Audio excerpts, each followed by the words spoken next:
Assalamualaikum warahmatullahi wabarakatuh. Mari kita belajar bersama mengenai sujud tilawah, yaitu mata pelajaran fikih kelas 8 MTS Nur Sibyan.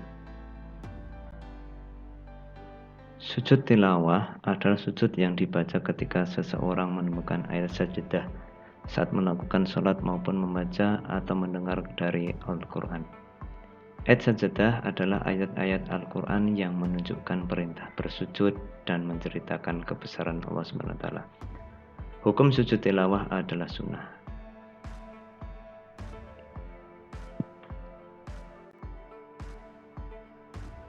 Jenis sujud tilawah ada dua.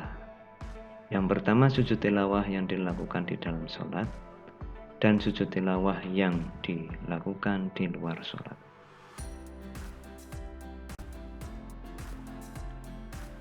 Sebab-sebab sujud tilawah: karena membaca ayat sajadah atau mendengar orang lain membaca ayat sajadah. Adapun ayat-ayat sajadah yaitu surah Al-A'raf ayat 206, surah Al-Ra'd ayat 15, surah An-Nahl ayat 50, surat Al-Isra ayat 109, surah Maryam ayat 58, surat Al-Hajj ayat 18.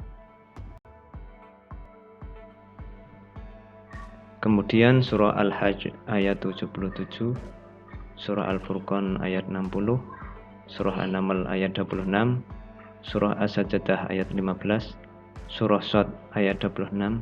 Bagi madhab Syafi'i dan Hambali tidak termasuk ayat sajadah. Kemudian surah Al-Fussilat ayat 38, surah An-Najm ayat 62, surat Al-Insyirah ayat 21, kemudian terakhir surah Al-Alaq ayat 19. Syarat sujud tilawah: pertama, suci dari hadas dan najis. Kedua, menghadap kiblat ketika menutup aurat. 4, sujud setelah membaca atau mendengar ayat sajadah. Rukun sujud tilawah: pertama, niat. 2, takbiratul ihram. 3, sujud. 4, duduk setelah sujud.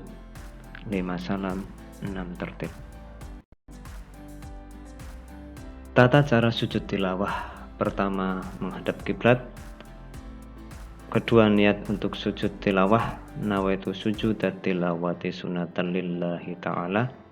Kemudian 3, sujud seperti sujud dalam salat dengan membaca doa sajada wajhiya lilladzi khalaqahu wa sawwarahu wa syaqqa sam'ahu wa basyarahu bihaulihi wa quwwatihi fatabarakallahu ahsanul khaliqin. Kemudian nomor 4, duduk kembali.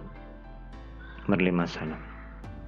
Adapun sujud tilawah di dalam sholat sama seperti cara tersebut, tetapi setelah melakukan sujud kemudian bangkit kembali untuk melanjutkan bacaan ayat Al-Quran yang telah dibaca sebelumnya.